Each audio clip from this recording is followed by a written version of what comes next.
That's where I long to be with my three good companions, just my rifle, pony and me.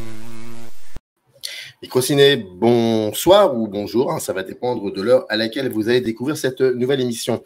Aujourd'hui, je reçois Romain Blondeau, que j'ai connu en tant que critique de cinéma, journaliste aux Inrocks, Vanity Fair, etc. Il a écrit un livre récemment qui s'appelle tout simplement Netflix, l'aliénation en série, un petit essai, c'est édité chez Le Seuil, je le montre.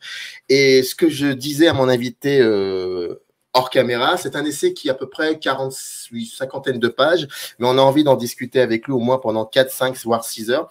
Je vais commencer d'emblée. Déjà, savoir comment vous allez, est-ce que vous allez bien, et au lendemain de l'écriture de ce bouquin, comment vous vous sentez? Très bien, merci, je me sens très bien. Rassuré, vous êtes rassuré de l'avoir écrit, ce livre? Rassuré, je ne sais pas, en tout cas libéré. Et non, là où je suis assez heureux, c'est que voilà, j'ai des retours plutôt enthousiastes de l'industrie, en fait. Et ça, je suis assez heureux que le texte ait résonné quand même chez des producteurs, mais pas seulement, aussi chez des créateurs, chez des distributeurs, enfin que voilà, il ait trouvé des lecteurs à cet endroit-là. Le livre est particulièrement intéressant et important parce que ça ne parle pas forcément. Il y a Netflix qui est plutôt la face visible de l'iceberg, mais la face cachée, c'est autre chose. C'est aussi la notion de voir, c'est que vous vous posez aussi des questions sur les spectateurs de demain. D'ailleurs, vous terminez sur une pirouette qui est assez sympathique. On en reparlera aussi de ça. Et puis, vous parlez aussi de la distribution, le rapport au gouvernement. Et il y a beaucoup de choses à dire. Et je vous disais ça en plaisantant, comment vous vous sentez après avoir écrit ce livre, parce que c'est vrai qu'en lisant ce petit livre qui est quand même un grand sujet, j'ai cette impression que Netflix est une opportunité, une occasion aussi pour se poser et peut-être réfléchir un petit peu à qu'est-ce qui a changé, si tant est, il y a eu des changements dans notre manière de voir. Et j'ai même envie de dire que très souvent, j'entends ici et là autour de moi, non pas notre manière de voir, mais certains disent notre manière de consommer. Et là, je me dis que peut-être il y a un souci et que peut-être Netflix, c'est toute la consommation, en tout cas, c'est ce que vous dites, et voir, c'est différent. Est-ce qu'il y a aussi de cela? On pourrait dire que le sous-titre, ça serait aussi comment on voit aujourd'hui, comment on voit les films, comment on voit les séries, comment on voit. Comment on voit et où on les voit, en fait. C'est-à-dire que moi, le déclencheur de ce texte, ça a été vraiment de voyager en Europe et de me rendre compte que dans certains pays comme l'Italie, l'Espagne, le Portugal, mais aussi la Grande-Bretagne, en fait, quand on marche dans les grandes villes, on se rend compte qu'il faut marcher des kilomètres pour trouver des salles de cinéma. Là, récemment, il y a une salle que j'aimais beaucoup à Rome qui s'appelait le Roxy, qui a fermé, vraiment juste après le Covid. Elle venait s'ajouter à 120 salles qui avaient fermé en Italie. Aux États-Unis, on parle de plus de 600 salles. En Grande-Bretagne, il y a voilà, pareil, un parc de salles qui est complètement à l'agonie, quoi. Donc, c'est vrai que moi, c'est beaucoup parti de ça, en fait. C'est-à-dire que de voir que les salles, que cette industrie-là est fragilisée, menacée, ça a créé une inquiétude, quoi, qui m'a beaucoup interrogé sur les conséquences des deux confinements et, euh, et les conséquences voilà, de l'arrivée de ces plateformes, de la manière dont elles se sont installées dans nos habitudes de consommation des images et de quelque chose qui me semble difficilement réversible sans intervention, mais on y reviendra, mais je pense sans intervention des pouvoirs publics, sans alerte, ça me semble quand même un mouvement difficilement réversible. Est-ce que vous aviez déjà, vous le ressentiez déjà quand vous écriviez en tant que critique de cinéma et je veux dire que, bon, ce que vous dites dans le livre, c'est qu'effectivement, il s'est passé un truc qu'on ne pouvait pas imaginer, c'est le Covid, et là, le Covid a vraiment fait baisser les choses. Mais est-ce que avant cela, il y avait comme ça des petits, oui, des petites alertes, des petites choses, non? Non, parce que moi, bon, après, j'arrête il y a 5 6 ans, la critique de cinéma. Donc, à peu près au moment où Netflix s'installe vraiment en France. Et à l'époque, c'est quand même encore assez minoritaire, c'est-à-dire qu'on voit que c'est une industrie en expansion, mais ça commence de manière assez fragile, sans vraiment de public cible, sans marché en fait au départ. Euh, Néanmoins, on sent déjà qu'il y a quand même une espèce de fragilité sur les salles. On sent qu'il y a un désamour qui s'installe entre une part croissante du public et les salles de cinéma. Mais je pense que c'est vraiment la crise du Covid qui va accélérer un processus déjà disons, qui était quand même très légèrement entamé, mais en tout cas, ça va vraiment marquer le coup. Et je pense que d'ailleurs, les abonnements de ces plateformes, enfin, vous dites que Netflix c'est un prétexte, mais c'est vrai, notamment c'est un emblème, quoi. C'est-à-dire que je parle de Ouais. Netflix comme j'aurais pu parler de tous ses concurrents, de Disney, etc., que je fais d'ailleurs exprès de pas nommer. En fait, c'est vraiment que j'utilise Netflix comme un emblème d'abord parce que c'est majoritaire, notamment en France, où je crois qu'ils ont excédé 10 millions d'abonnés. Et, euh, et ensuite, oui, c'est vraiment les deux confinements qui ont changé la donne, quoi. Mais il y a aussi le fait que, pardonnez-moi de cette comparaison un peu particulière, mais c'est vrai que par exemple, quand on dit Mohamed Ali, on pense boxe, Godard, le regretté Godard, on pense cinéma, et quand on dit Netflix, on pense vraiment à quelque chose de de très précis. Et alors même si on disait Amazon Prime ou quoi que ce soit, ce serait plus ou moins, mais vraiment Netflix, c'est comme si c'est même, ça définit quelque chose, une espèce de changement de voir, de produire, il y a comme ça un truc, on pourrait, Netflix ne peut pas, alors que ça existe depuis un certain temps, ça vous le dites, mais j'ai l'impression que Netflix représente quelque chose vraiment. Ouais, ouais, bah oui. Après, je pense que Disney est un peu en train de gagner sur ce terrain-là aussi, et un peu en train de s'imposer comme un studio, comme une marque très très forte. Mais oui, dans cet écosystème des plateformes, clairement, Netflix est le plus distingué, voilà, c'est un studio qui a son imaginaire, qui a sa langue, qui a ses propres modes de diffusion, c'est la marque la plus puissante aujourd'hui de l'écosystème plateforme. C'est-à-dire que même si Disney est quand même en train je crois même qu'il l'a dépassé, euh, en tout cas, voilà, Netflix est quand même aujourd'hui l'emblème le plus fort de ce paysage-là. Et c'est pour ça que moi, j'ai voulu raconter nos nouveaux rapports à la fiction, au cinéma à travers Netflix et pas de faire un texte plus large en abordant d'autres plateformes. Ça vient d'où Netflix? C'est quoi son histoire exactement?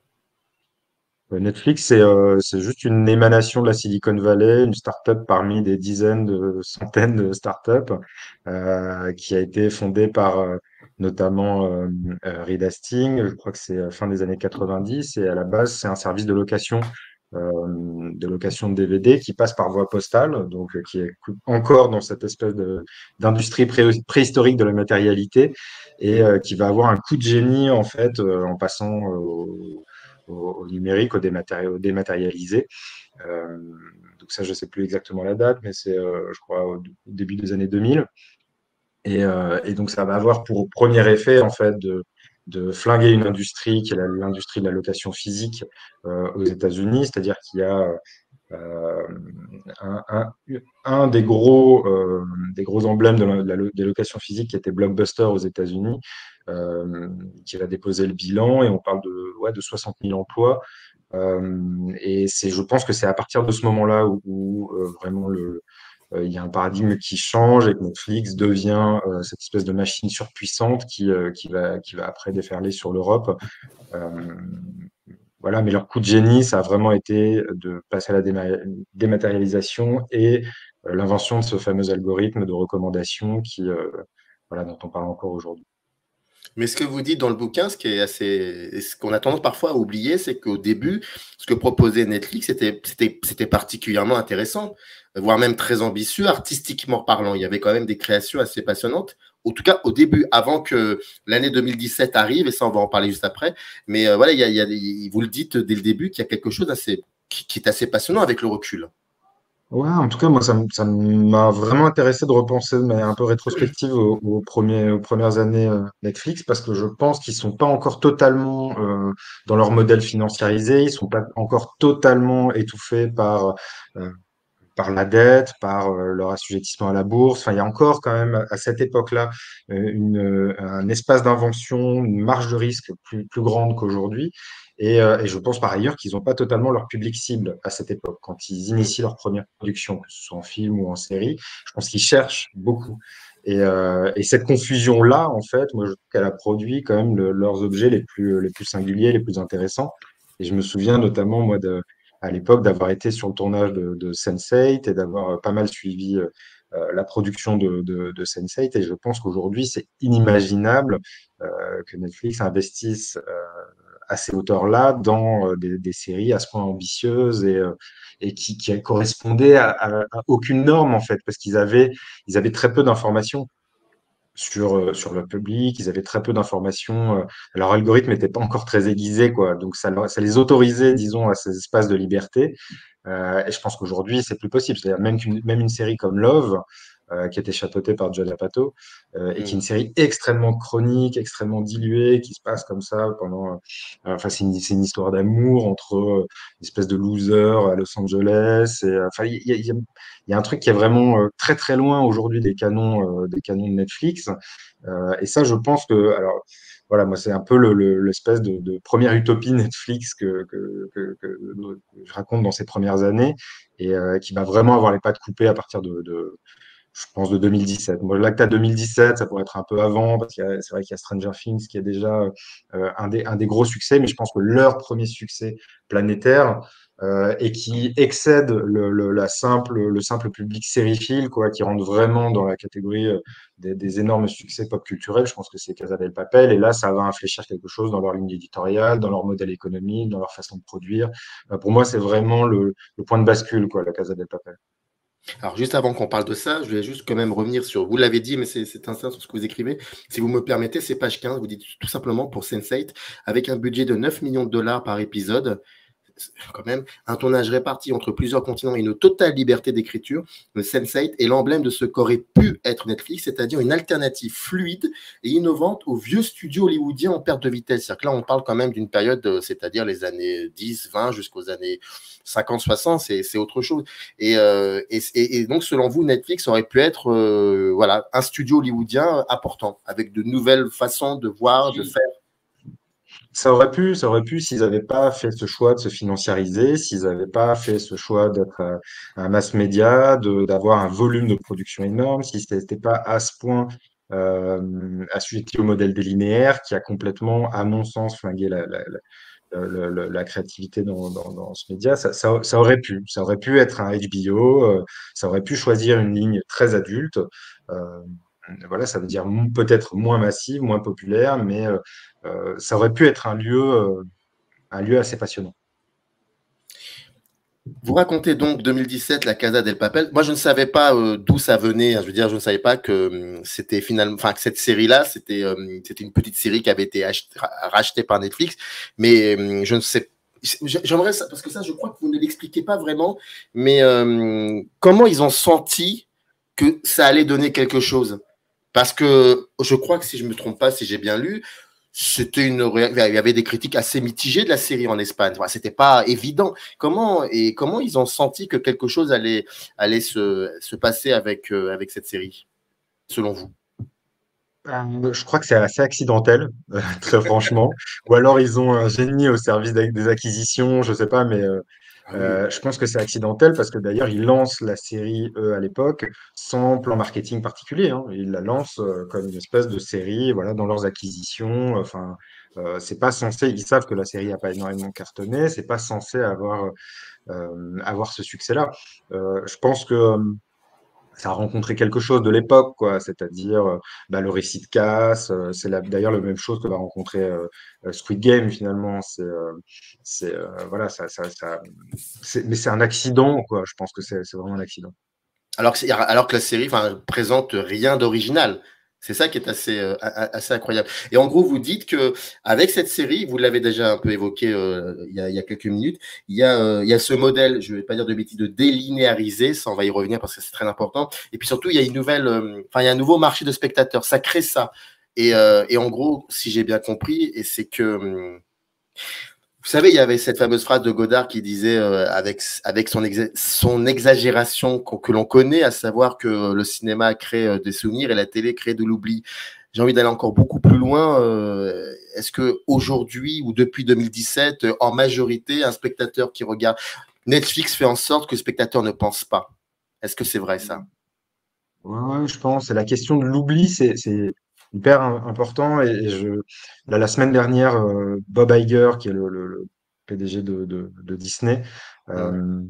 a dit, parce qu'ils sont quand même dans un vocabulaire toujours très brutal, et c'est pour ça d'ailleurs moi que j'ai employé cette langue aussi dans ce petit texte, c'est que je trouve que depuis leur apparition, en tout cas, il y a quand même une forme de réception assez passive à tous les endroits, quoi, critiques de l'industrie, des créateurs, alors que eux sont dans des discours très, enfin voilà, il y a une forme de brutalité quoi dans leur discours. Et Bob Iger a dit le cinéma de toute façon c'est mort. Et ce qui m'a intéressé, c'est qu'il a parlé de durabilité, c'est-à-dire qu'il a dit que le cinéma sera plus un art durable. Et ça m'a intéressé parce que précisément, ces plateformes-là, c'est le lieu de l'oubli, quoi, immédiat. Je pense que c'est le lieu de l'oubli pour les spectateurs et c'est le lieu de l'oubli même pour les créateurs, en fait. C'est-à-dire qu'un cinéaste, enfin, moi, c'est ce qui m'étonne le plus, d'ailleurs, chez les cinéastes qui courent vers les plateformes, c'est qu'un cinéaste qui va y réaliser son film, il sait qu'il n'y aura plus de circuit de diffusion de son film ailleurs, que son film accédera pas à d'autres diffuseurs, qu'il se perdra dans un catalogue, qui sera plus éditorialisé, enfin voilà, il sait en fait que son film sera condamné à l'oubli. Et ça m'interroge vraiment, ça m'interpelle, et je pense que c'est l'un des plus gros dangers que je vois dans ces plateformes, quoi. C'est-à-dire qu'il y a c'est pas du tout un lieu de durabilité, quoi. Donc ça m'a amusé en fait que Bob Iger vienne sur ce terrain-là. Mais alors, attendez, excusez-moi, parce que je vais faire une digression là, parce que ce que vous venez de dire par rapport à ça, par rapport au cinéaste qui sait pertinemment où il va, mais il y va quand même, ça repense un peu aussi ce que c'est que comment dire, pourquoi je fais du cinéma, pourquoi je fais des films, qu'est-ce que le cinéma, c'est très très global, en même temps c'est un peu basique de poser la question, mais là ce que vous me dites, j'ai cette impression qu'il y en a qui y vont et ils savent qu'ils sont dans les sentiers de la perdition, comme dirait l'autre, mais ils y vont. Donc là, on se dit, mais c'est quoi faire un film finalement? Qu'est-ce que ça veut dire? Est-ce que ça Ouais, a perdu son oui, sens? moi, j'ai un peu contrarié par ce sujet parce qu'en fait, je trouve légitime qu'un cinéaste aille euh, là où il peut s'exprimer, là où il y a de nouvelles formes, là où il y a de nouveaux modes de diffusion, là où il y a un nouveau public. Je trouve ça stimulant même qu'un Mm. cinéaste fasse ça. Je trouve ça très stimulant qu'Olivier Assayas travaille avec A24 et HBO pour Irma Vep. Enfin voilà, c'est très stimulant que Bruno Dumont, Iver Arte pour faire le petit quinquin. Je veux dire, voilà, ça me paraît très légitime. Maintenant qu'un cinéaste écrive, réalise et parfois produise, comme ça a été le cas d'Alfonso Cuarón, un film, qui sait que ce film-là peut aller en salle, c'est-à-dire qu'Alfonso Cuarón, on le sait, ça a été largement documenté, il avait des offres de beaucoup de vendeurs internationaux et de distributeurs locaux qui auraient permis au film d'avoir une exploitation en salle. Qu'est-ce qui fait que ce cinéaste-là va faire le choix d'une plateforme, va faire le choix donc que son film soit condamné à l'oubli, comme on l'a dit, mais aussi qu'il soit vu à deux vitesses, c'est-à-dire qu'il sait qu'il va y avoir. Enfin, aujourd'hui, c'est de la science-fiction la manière dont les films sont montrés, c'est-à-dire qu'il y a un public d'élite qui voit les films en festival et quelques apéfiaux qui voient les films dans des salles à Paris. Et ensuite, la masse de ton public qui va le voir dans son salon. Donc, qu'est-ce qui fait qu'un cinéaste accepte ça, ce système? Qu'est-ce qui fait qu'un cinéaste passe par la plateforme quand il a le choix de produits, quand il a le choix de faire financer et de diffuser son film en salle? C'est là où moi je parle de responsabilité collective et voilà. Après, moi je pense que il y a quand même un profil type de cinéastes qui vont vers la plateforme. C'est-à-dire que là, j'ai vu que Nicolas Winding Refn avait été dans les derniers transférés. On parle de David Fincher, on parle d'Alfonso Cuarón, de Martin Scorsese. Euh, c'est quand même des cinéastes qui aiment bien faire des bonnes marges, quoi, disons, en tout cas pour Martin Scorsese, qui tourne cher, qui produisent cher. Et c'est quand même un profil de cinéaste un peu nihiliste, je trouve. Enfin, moi, je trouve que David Fincher, par exemple, il me désespère quand il parle de la salle. Enfin, voilà, je trouve que il y a une responsabilité collective qui implique et les cinéastes, et les acteurs, et les techniciens, enfin toute une industrie quand même qui est allée, euh, qui s'est vautrée un petit peu dans l'industrie des plateformes, alors qu'elle venait d'une industrie qui était elle-même très vertueuse et qui les autorisait à faire. C'est-à-dire que Noah Baumbach, il n'a jamais eu, dans ses derniers films, il aurait tout à fait pu travailler avec Sony classique, il aurait pu tout à fait pu continuer à faire financer ses films en fait et à rester dans un circuit salle classique. Quaron, pareil. Jane Campion, pareil. Jane Campion, elle avait des offres très, très hautes par certains distributeurs français. Elle a fait ce choix-là. Mais c'est très intéressant ce que vous dites parce que j'ai l'impression que c'est une légende urbaine quand on écoutait, enfin, je sais pas si c'était Scorsese qui avait dit ça, mais se dire que Scorsese va chez Netflix, on se disait, bon, bah, c'est-à-dire que personne veut de Scorsese aujourd'hui. Vous vous rendez compte, aujourd'hui, personne veut de Scorsese, il est obligé d'aller chez Netflix. Et j'ai l'impression que, pardonnez-moi, on fait une petite digression, mais après on revient au livre, hein. Mais j'ai l'impression que c'est une véritable légende urbaine, tout ça. C'est faux. Au contraire, c'est qu'il y a d'autres raisons ils veulent y aller là-bas. Oui, bah, je vous dis, pour Scorsese, c'est qu'il produit extrêmement cher. Euh, Mm. pour Jane Campion, c'est qu'elle enfin, voilà, elle travaille très cher aussi. Enfin, ce sont des cinéastes producteurs qui font des marges, voilà, donc qui décident d'aller dans ces lieux-là uniquement pour des raisons financières, ça leur appartient, mais et après, alors, parfois, c'est une légende urbaine, mais pas tout le temps. C'est-à-dire qu'il y a aussi des projets dont personne ne voulait. Je pense que le projet de Martin Scorsese, personne n'en voulait dans ces hauteurs-là parce qu'il était surbudgété. Et Mm. d'ailleurs, on sait que tout son volume d'effets spéciaux, ça a été, enfin voilà, c'était surbudgété, c'était absurde et c'était presque sain, en fait, que l'industrie originelle, l'industrie naturelle de Scorsese, à savoir le cinéma, en veuille pas. Personne ne voulait de manque de David Fincher. Bah, je pense que c'était sain aussi. C'est juste que, on l'a vu, c'est pas vraiment un de ses meilleurs films. Enfin, voilà, je veux dire, il y a aussi, c'est pas toujours une légende urbaine, en fait. C'est aussi souvent que échouent à Netflix bah, des projets qui finalement auraient peut-être pas tellement dû voir le jour, quoi. C'est-à-dire que je suis pas sûr que le film de Scorsese, encore une fois, je suis pas sûr qu'il ait dû se produire dans ces conditions, que c'était très, très. Enfin, donc voilà, c'est pas toujours une légende urbaine, quoi. C'est pas toujours une légende urbaine. On va parler parce que vous disiez, enfin, vous écriviez que avec la Casa del Papel, il y a un nouveau marché de spectateurs, mais on va prendre ce mot-là, on va le mettre de côté. Et pourquoi? Parce que, et c'est ça que je trouve là, pour le coup, qui devient extrêmement inquiétant, même si on le savait, on le devinait, c'est que vous dites quelque chose aussi que je trouve vraiment très, très important. C'est cette espèce d'uniformisation qu'utilise Netflix dans le style, l'esthétique, mais aussi dans la manière d'écrire un scénario et que ça donne finalement. Alors, oui, c'est ce que vous dites et je vais me permettre de vous lire parce que c'est important et puis surtout parce qu'à un moment, c'est subjectif. C'est-à-dire que vous dites je et je trouve que si vous me permettez, et après on revient là-dessus. Voilà. De fait, toutes les séries maison semblent être passées par ce filtre, moulées dans les mêmes standards d'écriture et de conception avec plus ou moins d'inspiration. Qu'elle, au pluriel, me raconte la vie d'Elisabeth II, les histoires d'amour d'une fratrie à l'époque de la Régence anglaise, la quête d'une jeune femme addicte pour devenir la meilleure joueuse d'échecs du monde, la vie d'une petite communauté insulaire assiégée par le diable ou les aventures d'une bande de kids de l'Indiana. Confronté à des phénomènes paranormaux, Netflix me parle systématiquement dans la même langue. Il est troublant de constater l'automatisation à l'œuvre dans les séries de la plateforme, cette manière toujours de faire avancer une intrigue à coups de scène purement informative, de rendre visible le moindre de ces enjeux, de faire la chasse à tous les vides, les points aveugles qui menacent ces récits hypertrophiés. Leurs séries sont parfois habiles, elles ont une science du romanesque, mais je n'en tire aucun vertige. Ce sont des rébus. Je trouve vraiment passionnant le fait que vous utilisez le mot rébus, c'est vraiment ça.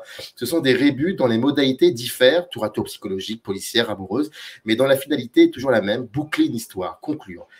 Et là, vous dites, je ne sors jamais d'une série Netflix avec des questions, seulement avec des réponses.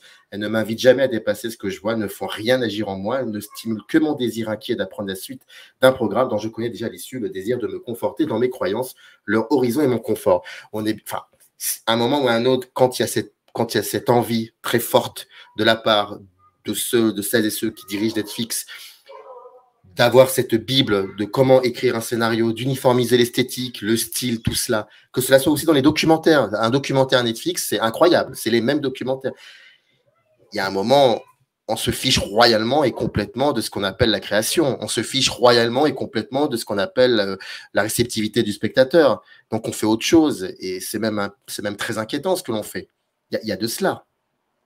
Bah oui, totalement. Mais Encore une fois, je pense que ça tient vraiment à leur modèle économique, c'est-à-dire qu'ils ont une marge de risque absolument minime. C'est-à-dire que les studios hollywoodiens, eux-mêmes, si vous voulez, étaient quand même dans cette question de la reproduction du même, des spin-offs, remakes, etc., de reproduire des formules gagnantes. Mais il y a toujours eu quand même au sein des studios, qui ont des formations, disons, plus classiquement capitalistes, il y a toujours eu un espace pour l'innovation, en fait, parce qu'ils savent que leur profit, ça passe par l'ouverture de nouveaux marchés, ça passe par la conquête de nouveaux spectateurs. Il y a toujours eu la question de l'innovation dans les studios hollywoodiens.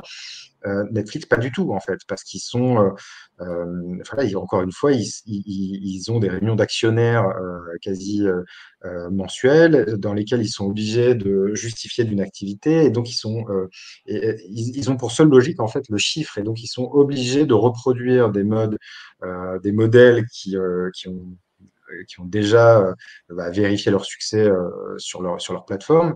Et donc, vous parlez des documentaires, mais c'est hyper intéressant. C'est-à-dire que moi, les true crime Netflix, au début, ça m'a intéressé. Ouais. Et ensuite, je me suis rendu compte que je voyais toujours les mêmes. C'est-à-dire que j'avais toujours une espèce de voix off ultra sentencieuse, des interviews face caméra, une reconstitution fiction des crimes, etc. Et en fait, je me suis rendu compte qu'il y avait une confusion totale des crimes. C'est-à-dire que je pouvais regarder un true crime qui se passe en Irlande dans les années 80 et ça se confondait totalement avec le true crime de Los Angeles je sais pas, le milieu underground des années 70. Donc, j'avais comme ça une espèce d'uniformité formelle, narrative totale. Et, euh, et en fait, voilà, ils sont obligés, ils ont pas le choix en fait, ils sont obligés de reproduire tout le temps les mêmes formules. Et je pense moi qu'on va arriver à saturation, quoi, parce que enfin c'est un modèle forcément autodestructeur, quoi. Enfin, je vois pas en fait. Je ne vois pas continuer quoi, à regarder toujours les mêmes true crime, les mêmes séries, comme ça. Je pense que, enfin, j'espère quoi qu'on va arriver à saturation. Oui, mais aujourd'hui, est-ce que ça continue de fonctionner? Je dirais, est-ce qu'il y a encore beaucoup, beaucoup, beaucoup, beaucoup de spectateurs qui en demandent, qui s'abonnent considérablement et qui finissent par accepter Ben, ils cela? ont perdu 200 000, ils ont perdu 200 000 abonnés au premier trimestre. Ils en ont perdu, je crois, 1 million là à date, Oui, mais vous dites que dans le avec bouquin, un, un effondrement, quoi. mais je crois que dans le bouquin, vers la fin, vous dites en gros qu'ils peuvent aussi, bon, ils ont perdu, mais ils sont en train de réfléchir drastiquement à se relever, mais ça ne veut pas dire pour autant à changer leur façon de créer. C'est ce que j'ai cru comprendre en tout cas. Donc, Ouais, alors, peut-être qu'ils infléchiront un jour leur façon de créer, peut-être qu'ils iront chercher un nouveau public cible, peut-être qu'ils se diront le mass média ça marche plus, allons chercher un public plus adulte. Là, leur alternative pour l'instant, c'est plutôt changer de modèle économique, c'est-à-dire s'ouvrir à la publicité pour baisser leurs chiffres, leurs tarifs d'abonnement.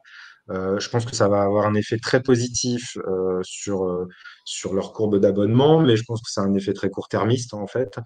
Euh, et ensuite, pour le coup, ils innovent technologiquement, c'est-à-dire qu'ils vont vers les jeux vidéo. Enfin bon, voilà, ils cherchent d'autres marchés là.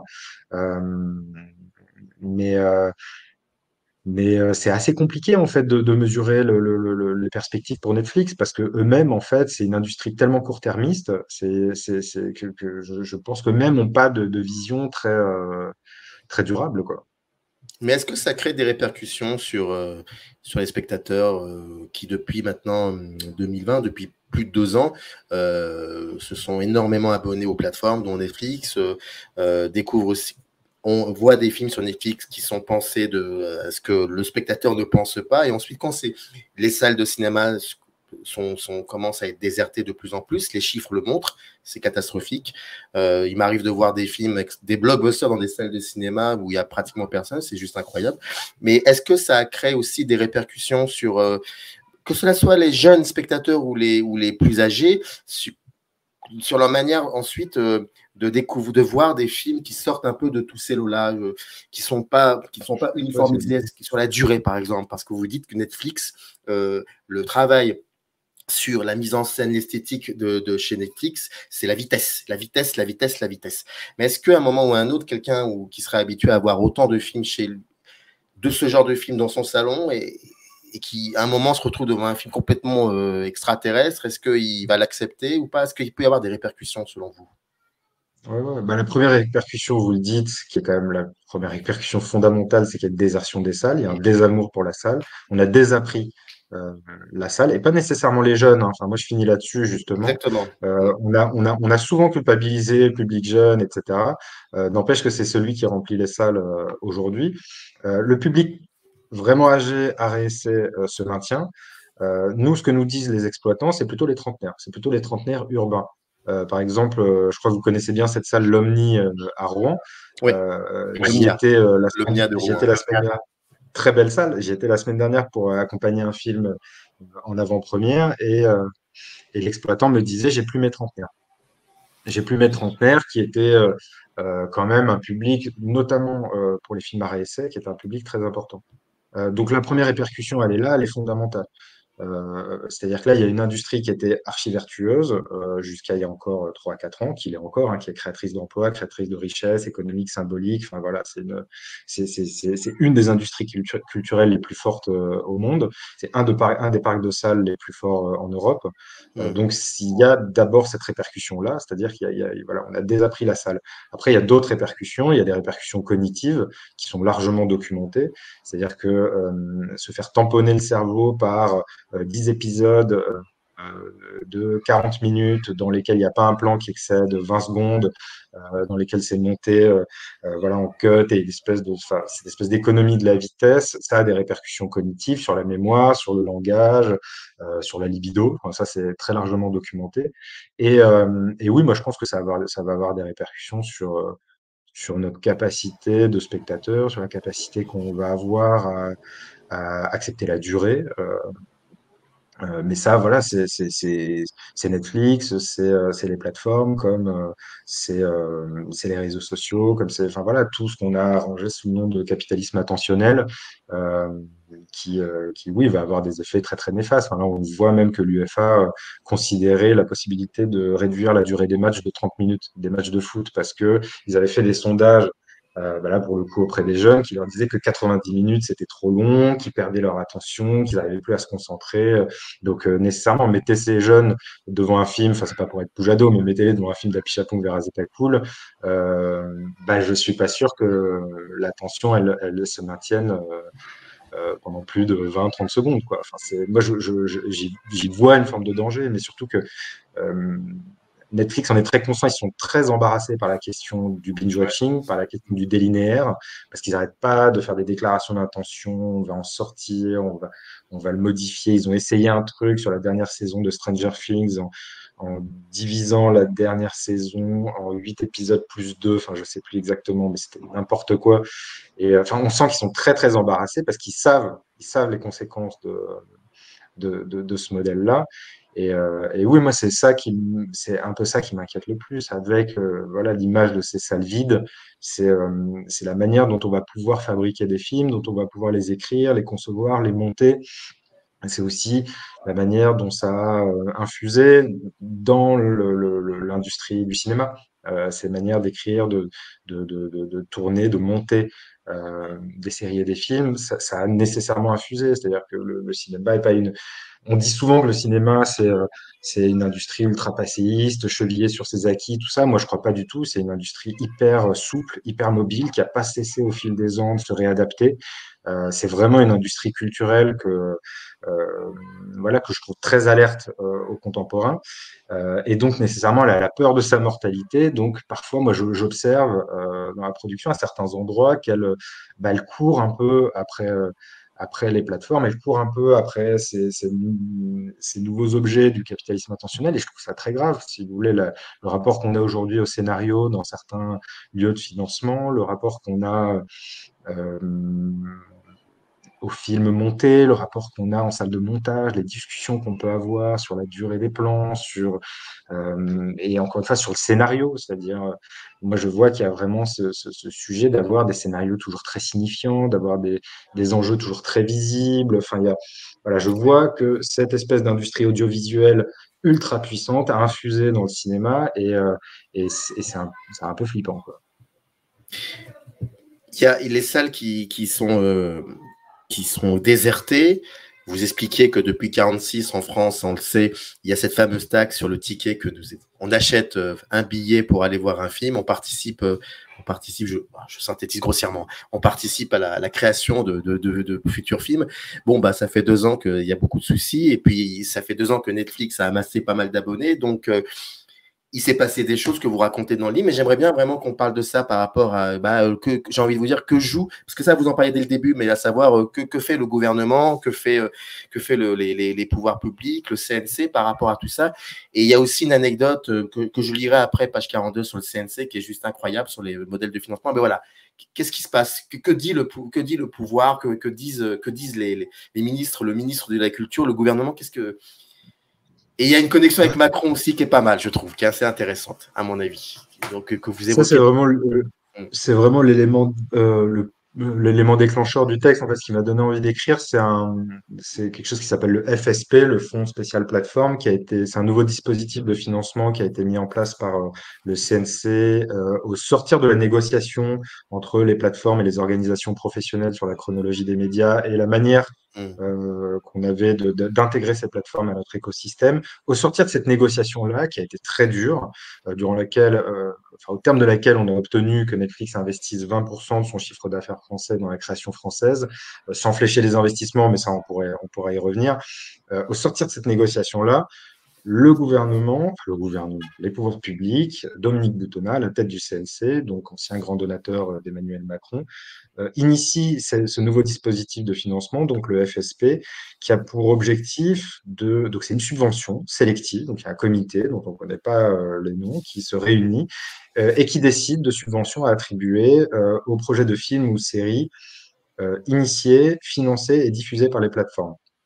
Donc, c'est une somme qui est prélevée de cette caisse nationale du Trésor public et qui est distribuée, alors pas aux plateformes directement, aux producteurs délégués français qui travaillent avec ces plateformes, mais n'empêche, qui est distribuée à des projets qui sont financés et qui seront diffusés sur ces plateformes. J'ajoute, c'est un peu technique, pardon, mais le FSP, ça offre un accès automatique au crédit d'impôt, c'est-à-dire à des allègements de fiscalité sur certaines dépenses en production. Donc, des plateformes qui s'adonnent à l'optimisation fiscale à balle, enfin Netflix, je crois que c'est 770 000 euros d'impôts en 2019 en France. Ces plateformes-là qui s'adonnent à l'optimisation fiscale ont un accès automatique au crédit d'impôt et elles ont une subvention. Donc, pour moi, c'est totalement absurde, illogique. C'est vraiment un contresens historique des missions redistributrices du CNC. Enfin, c'est vraiment un contresens historique. Hein. Dans les textes, ça ne s'est jamais vu. Il n'y a aucun pays au monde qui a ce genre de levier de financement à destination des plateformes. Et on arrive sur des situations complètement ubuesques, comme lors du dernier FSP, le dernier comité qui s'est réuni. C'est une série c'est une série Disney, pardon, d'Éric Rochant, qui a obtenu, je crois, 528 000 euros. Donc, le producteur délégué qui a obtenu une subvention de 528 000 euros pour produire cette série avec Disney. Je ne suis pas sûr que Disney ait besoin de cette subvention. Je ne suis pas sûr que le producteur délégué de la série, à savoir Fédération, qui est une énorme holding qui réunit énormément de labels de production, enfin, ce n'est pas un petit producteur indépendant, je ne suis pas sûr que cette holding-là ait eu besoin de cette subvention. Donc voilà, là, il y a un côté, il y a vraiment c'est une manière de flatter le marché qui m'a paru totalement pardon, qui est un peu symptomatique de la manière dont la Macronie a réagi à l'irruption des plateformes. C'est-à-dire qu'en gros, moi, on me pose souvent au texte, parce que peut-être qu'on pourra revenir là-dessus aussi sur le conditionnement des gens à Netflix, mais Netflix a vraiment ses soldats, quoi. Et les soldats de Netflix m'opposent souvent au texte que oui, mais c'est pas Macron qui a permis ça, puisque dans tous les pays au monde, Netflix a eu un énorme succès. Oui, c'est vrai, mais Netflix n'a pas été totalement encouragé dans tous les pays au monde. C'est-à-dire que nous, on a non seulement accueilli, mais on a aussi encouragé, on a aussi facilité, notamment avec le FSP dont je vous parle, et qu'on est, encore une fois, le seul pays au monde à mettre en place. Hein. Et juste pour revenir là-dessus, c'est une subvention qui va à Disney, les 528 000 euros, ça va à Disney, ça ne va pas à un premier film, ça ne va pas à la restauration d'un film du patrimoine, ça ne va pas à l'entretien des équipements d'une salle. Enfin voilà, il faut aussi considérer que c'est un demi-million, c'est-à-dire une somme qui est supérieure aujourd'hui à la somme moyenne de l'avance sur recette, c'est une somme qui ira pas au circuit du cinéma classique, disons. Et donc, nous, on a facilité, en fait. On a facilité, on a encouragé, parce que c'est la philosophie économique d'Emmanuel Macron. Il a été très tôt, mais il a été très, très transparent. Il a été très tôt favorable à l'économie des startups. Il a été très tôt favorable à Netflix, à Deliveroo, à Uber. Enfin, moi, quand j'ai fini d'écrire le texte, on était déjà en train de le, de le corriger. Il y a eu les Uber Files. Et ce qui m'amusait, c'est que je lisais un proche de la Macronie qui disait, oui, mais vous savez, euh, il n'y avait pas que le patron d'Uber qui était invité à l'Élysée, il y avait aussi le patron de Deliveroo, il y avait aussi le patron de Netflix. Ben non, on lui dit, mais oui, mais c'est ça le problème en fait. C'est-à-dire qu'on a accueilli à bras ouverts des nouveaux acteurs économiques sans aucun souci des industries qui existaient déjà avant. Donc on a accueilli à bras ouverts Uber pour faire la nique au taxi parce qu'on estimait que les services n'étaient pas assez sophistiqués, qu'il nous manquait la petite bouteille d'eau et que bah, on avait trop d'attentes pour avoir son Uber qui arrivait. Et on a accueilli aussi à bras ouverts. Pour avoir son taxi qui arrivait, je crois. C'était là. Trop d'attentes pour avoir son taxi, ouais. Et on a accueilli Netflix à bras ouverts, mais vraiment sans se poser la question une seule fois des effets, des répercussions que ça aurait sur l'industrie du cinéma. Simplement parce que c'était des nouvelles opportunités économiques. Ces fameux NOE, dont Macron s'est fait le champion.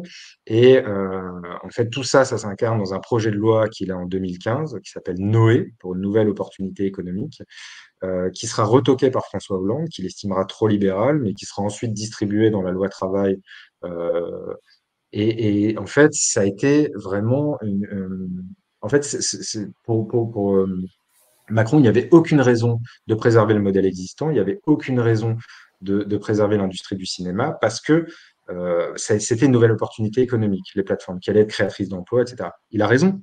Mais si on regarde ce qui s'est passé en Grande-Bretagne, la Grande-Bretagne aujourd'hui, elle fait appel à des producteurs français pour produire ses films. Parce qu'il n'y a plus un seul producteur. Enfin, j'exagère. Il y a de moins en moins de producteurs de longs métrages en Grande-Bretagne parce que toute l'industrie s'est ruée vers l'audiovisuel. Et donc, on peut valoriser, on peut accueillir à bras ouverts l'industrie audiovisuelle, mais il faudra aussi considérer ses conséquences, c'est-à-dire que ça va appauvrir l'industrie du cinéma, ça va entraîner voilà, un transfert d'intelligence vers l'industrie de l'audiovisuel, et ça, enfin, voilà, il y a eu une espèce de permissivité totale qui m'apparaît très, très, très dangereuse, quoi. Enfin, et là récemment, et après j'arrête, pardon, mais là Ah non, récemment, non, continuez, c'est passionnant. la ministre de la Culture a quand même osé dire que les négociations de la France avec les plateformes qui avaient permis d'obtenir ces 20% d'investissement dans la création française étaient aussi importantes historiquement que les accords de 46 et la création du CNC. C'est un abus de langage hallucinant, c'est une méconnaissance historique hallucinante. Et dans la même interview qui était à France Q, elle a parlé de création audiovisuelle cinématographique. Donc c'est un nouveau mot qui est qui est très très symptomatique de leur politique, c'est-à-dire qu'ils entretiennent une porosité totale entre le cinéma et l'audiovisuel. Dans la même interview, elle a dit aussi que toutes les musiques se valent. Voilà. Bon, bref, il y a une espèce de confusionnisme total et qui, je pense, est hyper dangereux, quoi. Est-ce que l'industrie du cinéma, dans sa globalité, on va faire en mode César, la famille du cinéma, est-ce que l'industrie du cinéma est consciente, pleinement consciente de cela, ou est-ce qu'il y a tout simplement des individus qui le savent et qui se retrouvent un peu seuls? Bon, je sais pas, non, je ne veux pas parler pour elle, mais moi, ce que je sais, c'est qu'il y a des états généraux qui sont en train de s'organiser avec bah, vraiment un très grand nombre de producteurs indépendants.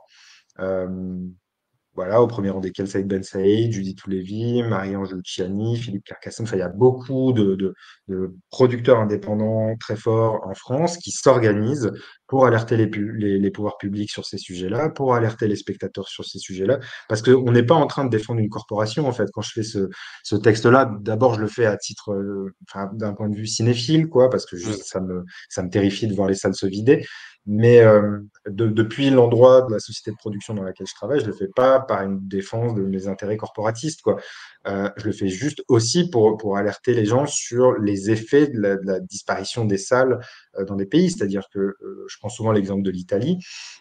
l'Italie, c'est une des cinématographies les plus puissantes, les plus belles du XXe siècle, les plus riches. L'Italie a perdu ses salles. Bah, je ne sais pas vous citer 10 grands cinéastes italiens aujourd'hui. C'est-à-dire C'est que vrai, c'est vrai. voilà, des salles disparaissent, une industrie disparaît, des techniciens se paupérisent. Enfin, ça a des conséquences en fait partout.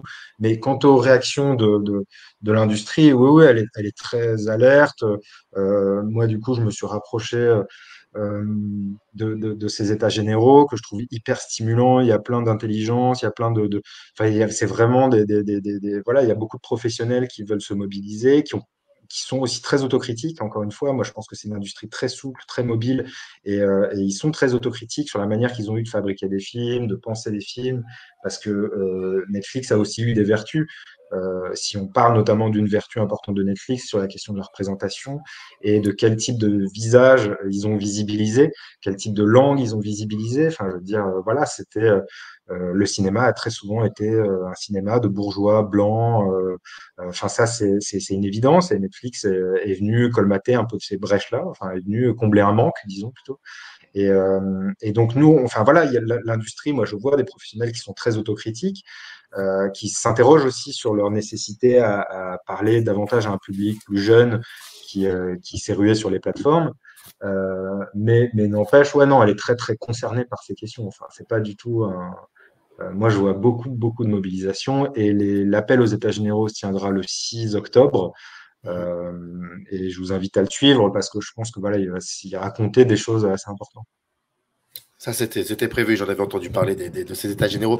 On va terminer sur quelque chose d'ailleurs qui clôture le livre. Je rappelle donc, c'est Netflix, L'Aliénation, série, c'est édité chez Seuil. D'ailleurs, je remercie le service presse des éditions du Seuil pour l'aide apportée à la conception de cette émission. Et dans le descriptif, vous avez le lien qui renvoie au livre. J'aimerais terminer sur les 46, page 46 et page 47. Vous écrivez quelque chose. Et c'est très drôle parce que je me souviens très bien de cette histoire, de ça, de ce que vous allez raconter. Ça avait créé mais une espèce de tollé incroyable, et de partout, hein, pas forcément de l'industrie, non, non, mais aussi dans les réseaux sociaux. Ça fait 17 mois que je suis sur YouTube, donc j'entends des choses. Alors vous avez une vision autre, et c'est ça qui est intéressant. Vous écrivez, dans les années 50-60, lorsque toute la classe moyenne américaine délaisse les salles et ne pense qu'à s'équiper en téléviseur et frigidaire, ce sont les ados qui se ruent au cinéma pour voir James Dean et les autres héros de la youth culture. Depuis la réouverture des cinémas et à la fin des mesures sanitaires, ce sont eux encore qui grossissent les rangs des spectateurs, spectatrices, alors que le public plus âgé du circuit RSC tarde à revenir. On en a un peu parlé. Et là, vous dites, on a vu des jeunes se presser par centaines de milliers aux avant-premières de Spider-Man No Way Home ou du dernier volet de la franchise Batman. Ils viennent dans les salles en bande, parfois fringués et ES comme leurs héros, et redonnent au lieu cinéma toute sa dimension sociale, festive et tribale. Le 13 mars 2022, une image symbolique a fait le tour des réseaux sociaux. Ce soir-là, le fameux cinéma Le Grand Rex à Paris organisait une projection du manga animé Jujutsu Kaisen Zero, très populaire auprès des ados.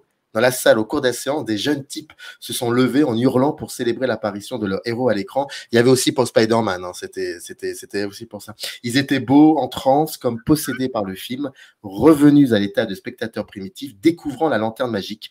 Des voix se sont élevées pour dénoncer ces images de chaos collectif, entre parenthèses. Les propriétaires du cinéma ont publié le lendemain un communiqué pour condamner des débordements, entre parenthèses, de jeunesse. Ils ont vu dans ces manifestations de joie des, entre parenthèses, incivilités. Et vous vous dites, ils se sont trompés, ces jeunes ados survoltés face à l'écran sans leur survie. Je trouve ça très beau. Je trouve ça très beau. Oui, mais ça rejoint ce qu'on se disait tout à l'heure sur la manière Exactement. dont on a de culpabiliser les jeunes, alors qu'en fait, c'est eux qui font vivre le cinéma en ce moment. Et, et, et moi, en effet, je trouve ces scènes magnifiques. Je comprends pas qu'on s'indigne de ces scènes, parce que déjà, en fait, moi, je les vis pas. C'est-à-dire que je suis pas allé voir One Piece. Euh, Quand je suis allé voir Batman, c'était archi calme. Quand je suis allé voir Spider-Man, c'était très calme. Le manga que je cite, le manga animé que je cite, je suis pas allé le voir. Et je pense que beaucoup des gens qui s'indignent de ces scènes ne vont pas voir ces films-là, en fait. Donc, en fait, leur indignité, elle est pas liée à l'espace de sacralité du cinéma qui serait violé par ces jeunes qui se huent, qui se lèvent en hurlant, tout ça. En fait, ce qui les gêne, c'est surtout de voir des jeunes qui se lèvent, qui hurlent. Enfin, dans ce cas-là, il faut plus qu'ils s'interrogent sur leur regard policier que sur leur soi-disant amour de la salle comme lieu de sacralité, etc. Moi, je dis que ces jeunes-là, ils sont ultra vivants. Et par ailleurs, en fait, ça m'intéresse parce que c'est aussi enfin, je trouve que la manière qu'on a eu de culpabiliser, de criminaliser presque ces images, ça recoupe quand même un truc qui me semble assez politique aussi en ce moment qui se joue sur le cinéma, c'est-à-dire que je pense que la désertion du cinéma, elle s'est nourrie aussi d'un truc très politique, c'est-à-dire qui existe depuis, je sais pas, 100 ans aux États-Unis, où Hollywood, c'est le lieu des démocrates, c'est le lieu de la gauche, bon teint, etc. On l'a vu d'ailleurs euh, la seconde campagne de Trump, il a multiplié les adresses à Hollywood, etc. Enfin, c'est vraiment un thème ultra poujado. En France, c'est en train d'arriver. Ça s'est cristallisé avec la cérémonie des Césars 2020, où ça a fait hurler tout le monde. Enfin, tout d'un coup, voilà, le cinéma, c'était ce lieu déconnecté, tout ça. Et là, par ailleurs, Zemmour en a fait un argument de campagne aussi. Il voulait créer son propre studio avec un contre-cinéma français. Donc, il y a vraiment en ce moment un truc sur le cinéma. Enfin bon, c'est pas une nouveauté de dire qu'il y a une espèce de courant ultra droitier dans l'opinion publique française. Et je trouve que ça se cristallise beaucoup sur le cinéma, en fait.